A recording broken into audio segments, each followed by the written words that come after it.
आप देख रहे हैं कहानी कुर्सी की। हम बात कर चुके हैं इंडिया गठबंधन की, आज मुंबई की रैली की, विपक्ष की कंबाइंड ताकत की। हमने बात की है मोदी के मिशन साउथ की, और हमने बात की है कहीं 2024-2004 जैसा तो कुछ नहीं होने जा रहा है, कहीं ऐसा कोई 1% चांस भी तो नहीं है।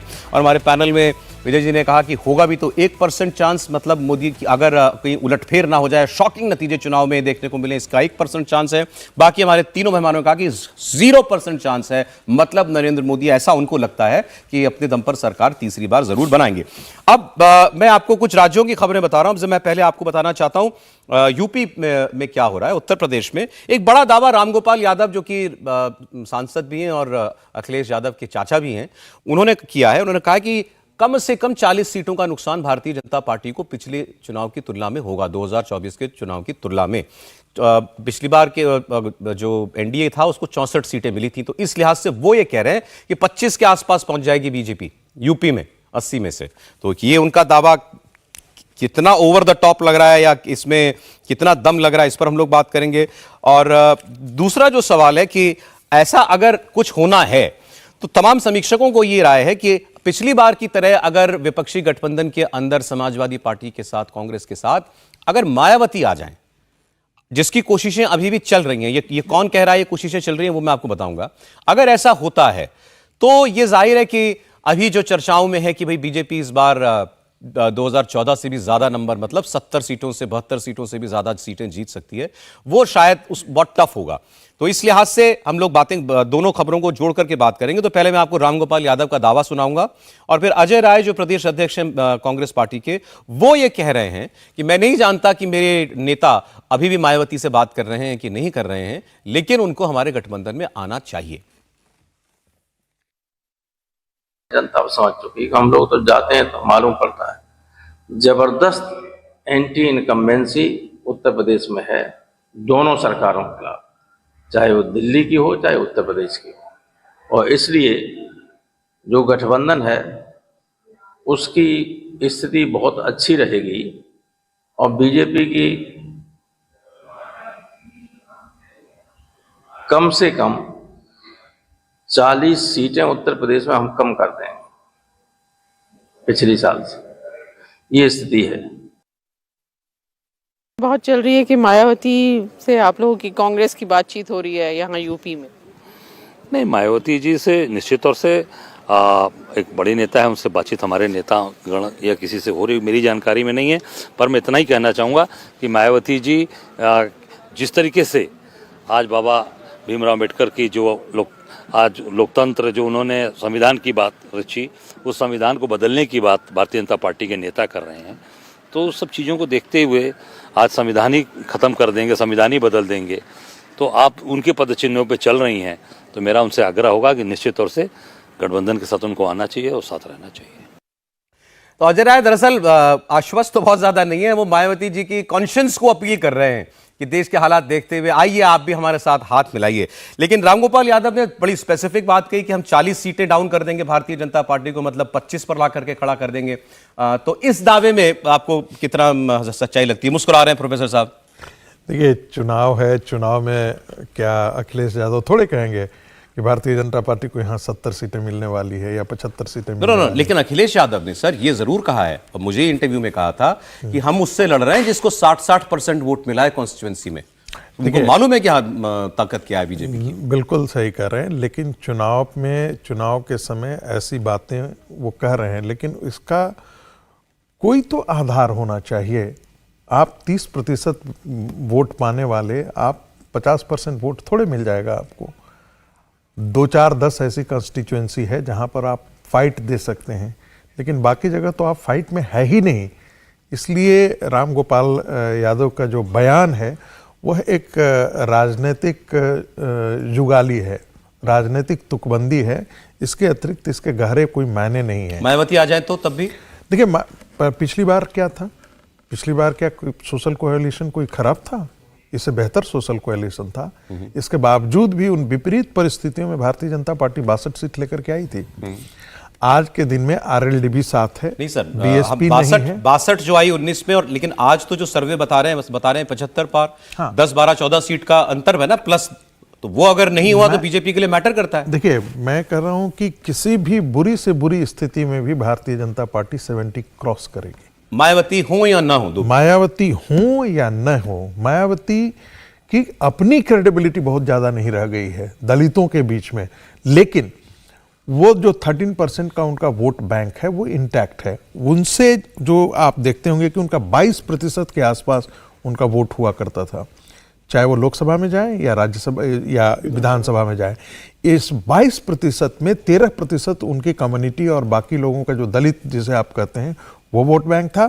बाकी जो 9% का वोट था वो मुसलमानों का वोट वो उनके साथ होता था। यही 22% और रफली इतना ही जो है वो अखिलेश के पास होता था। ये जो 9% खिसक करके मायावती से जो वोट बैंक गया अखिलेश के पास, वही अखिलेश को विधानसभा में आपने कहा कुछ भी हो जाए 70 से कम तो बीजेपी नहीं पाएगी यूपी में। जी देखिए, मैं चुनाव को इस तरह से देखता नहीं हूँ क्योंकि कोई चुनावी राजनीति 2014 से ही शुरू नहीं हुई है। अगर 2004 और 2009 के हम नतीजे देखें, बीजेपी ने 22-23% से सीधा 60% तक आ गई। तो ऐसा होना कि कोई और ऐसा नहीं कर सकता है, ये संभावना मतलब इसको नकारना नहीं चाहिए। लेकिन कोई आधार होना चाहिए। लेकिन मैं अभी पूरी मैंने नहीं कहा, कंप्लीट कर लें। लेकिन जो इस वक्त माहौल है, जो इस वक्त मुद्दे हैं, उसमें बीजेपी जो है उसको हराना उत्तर प्रदेश में खासतौर से काफी मुश्किल है। अब बीजेपी मायावती फैक्टर के बारे में, और मायावती का जहां तक फैक्टर है, मैं कहता हूं अगर कांग्रेस के पास जो 17 सीटें हैं उसमें भी अगर मायावती के साथ अंडरस्टैंडिंग हो जाती है उनकी, तो भी जो है, जो अभी तक हमें दिखाई देता है कि कांग्रेस बिल्कुल फाइट में नहीं है, वो फाइट में आ जाएगी। ठीक है समीर जी। देखिए, वो कहावत है ना, कहा था बंद मुट्ठी लाकी खुली तो खाकी। मुझे लगता है 2019 में हो चुका है, जब मायावती और अखिलेश यादव के बारे में कहा जाता है कि दोनों अगर मिल जाएंगे, दोनों का कास्ट कॉम्बिनेशन मिल जाएगा तो भारतीय जनता पार्टी 35 से 40 सीटों पर आकर टिक जाएगी। 2019 में मायावती और अखिलेश के मिलने के बाद भी भारतीय जनता पार्टी ने समाजवादी पार्टी को 5 सीटों पर और मायावती को 10 सीटों पर अगर रख दिया, 15 सीटों पर सिमट गए थे। तो अब उसके बाद 5 साल बाद भारतीय जनता पार्टी और मजबूत हुई है। योगी आदित्यनाथ की लोकप्रियता उत्तर प्रदेश में और ज्यादा बढ़ी है और मायावती और कमजोर हुई है 2019 की तुलना में। आज मायावती के पास 7 से 8% से ज्यादा का वोट बैंक नहीं बचा है। जो 12% उनका वोट बैंक था वह भी इस लोकसभा चुनाव के अंदर भारतीय जनता पार्टी के पास शिफ्ट होने वाला है। आप देखेंगे जब चुनाव परिणाम आएंगे, मायावती 6 से 7 से ज्यादा % वोट बैंक पर नहीं रहेगी। और यह तय है कि भारतीय जनता पार्टी विपक्ष कितना इकट्ठा हो जाए प्रधानमंत्री मोदी के नेतृत्व में, मुझे लग रहा है आप कह रहे हैं मायावती कांग्रेस की गति को प्राप्त हो रही है। 6% वोट था कांग्रेस का। निश्चित रूप से उत्तर प्रदेश में मायावती कांग्रेस की स्थिति को प्राप्त होने जाने वाली 2024 में, और एक भी सीट नहीं जीतेगी और भारतीय जनता पार्टी 72 से ज्यादा सीटें उत्तर प्रदेश में जीतने जा रही है। देखिए, जो रामगोपाल जी कह रहे हैं वो तो उसको चुनावी बातचीत की तरह से देखना चाहिए। 40 सीटें तो कोई भी कॉम्बिनेशन बन जाए, बीजेपी भारतीय जनता पार्टी की कम होने वाली नहीं है। समझिए, 40 कम होने वाली नहीं है, समझिए 40 पर नहीं पहुंचने वाली, इसको इससे भी आगे तक समझ ले तो। लेकिन मायावती जी यदि नहीं आ रही हैं कहीं पर, तो वो और खत्म हो जाएंगी। जिस बात से मैं सहमत हूं समीर जी की, कि वो लगातार कमजोर होती जाएंगी।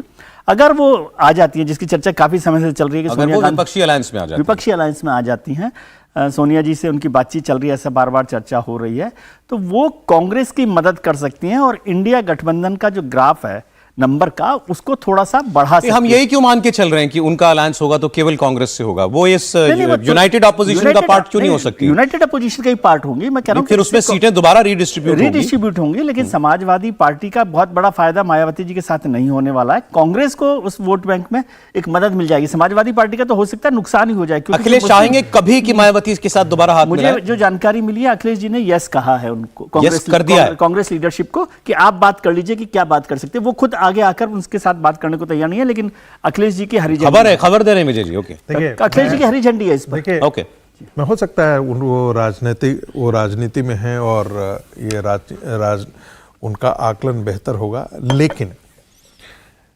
अखिलेश यादव ये बहुत सुनिश्चित करना चाहेंगे कि मायावती रसातल की तरफ जाएं राजनीतिक तौर पे। उनका तो परमानेंट कॉम्पिटिटर खत्म होता है ना, इसलिए वो जब भी चाहेंगे कि उत्तर प्रदेश में बाइपोलर कॉन्टेस्ट हो जाए, ताकि मुसलमानों का फिर एक तरफा वोट आए और साथ साथ जो बाकी दलित हैं वो भी उनके साथ खड़ा हो जाए।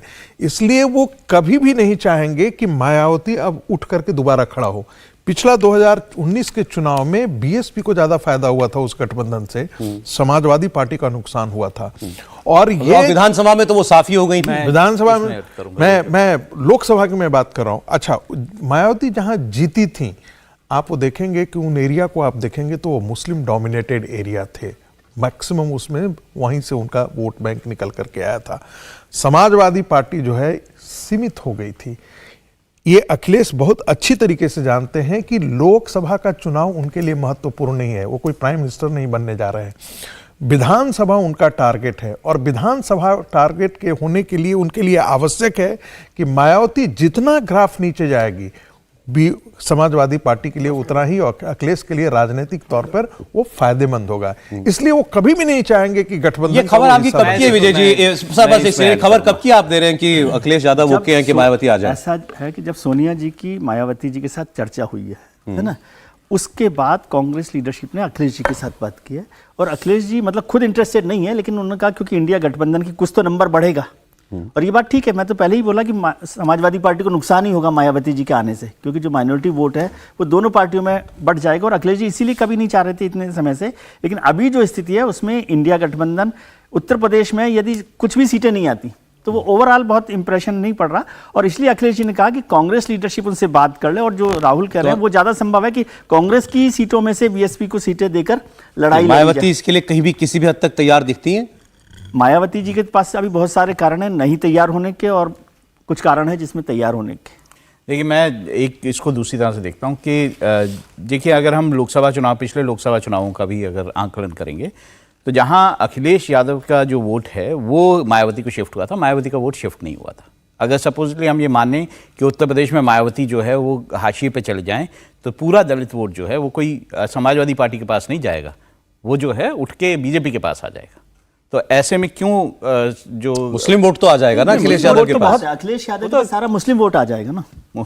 तो मैं ये कह रहा हूँ कि इसलिए वहाँ पे ये संभावना है कि जो जाटव वोट है वो जाके उठ के, या दलित वोट जो है उठ के वो बीजेपी के पास चले जाए, तो बीजेपी तो और जबरदस्त स्ट्रांग हो जाएगी। चलिए अच्छा, चलिए हमने यूपी की काफी बात कर ली, मैं जरा बिहार की खबर भी आपको दिखा दूं। तेजस्वी यादव की बात दोस्तों आपको सुनाने जा रहा हूं। तेजस्वी यादव कह रहे हैं कि बहुत चौंकेंगे सभी लोग बिहार में जब लोकसभा के नतीजे आएंगे तो लोगों को बड़ा आश्चर्य होगा। देखिए,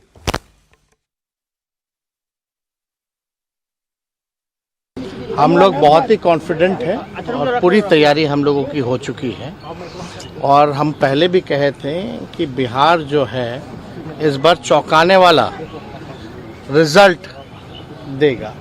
हालांकि बहुत सारे टीवी चैनलों ने अपना सर्वे किया है, उनका काम है, उनका प्रोफेशन है, लेकिन चौंकाने वाला शब्द इसलिए हम कह रहे हैं कि जो अंडर करंट जो है लोगों में, खासतौर पर बिहार के लोगों पर, दो चीज़ें देख रही है। 17 साल बनाम 17 महीने, और दूसरा केंद्र सरकार के 10 साल में बिहार के लिए क्या किया।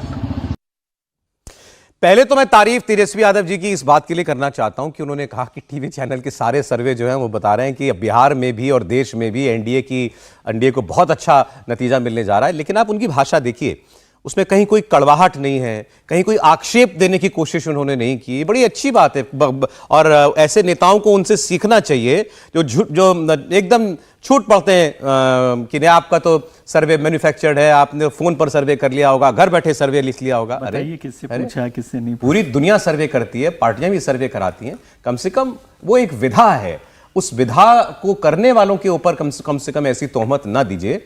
और कोई भी चैनल भी, अगर कोई मीडिया हाउस भी अगर कोई सर्वे करता है तो आखिर में जनता को वो याद रहता है ना।